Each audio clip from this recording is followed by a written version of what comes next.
Il-Partit Laburista rnexxielu jiġbor is-somma globali ta' 445,364 euro f'maratona ta' inqas minn 12 siegħa fl-aħħar ġabra tiegħu għal din is-sena.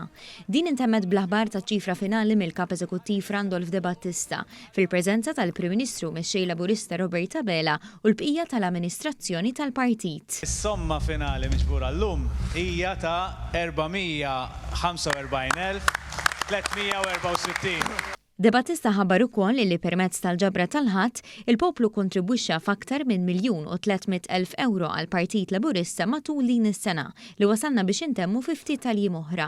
Dak ifisser illi fit-tlet maratoni ta' dis-sena l-ammont huwa ta' 1,325,397 euro. Grazzi lil kull min ta' id-donazzjoni tiegħu, il-ħaddiema u l-volontira kollha ħalli issa nitilqu għall-kampanji elettorali.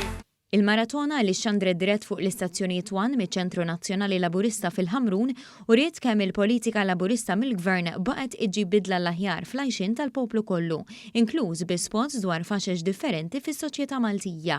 Fl-istess jum tal-ħadd il-Partit Nazzjonalista wkoll organizza maratona ġbir ta' fondi b'enfasi biex jinġabru flus għall-midja tiegħu fejn somma laħqet il-262,000 euro, kważi 200,000 inqas minn dik tal-Partit Laburista.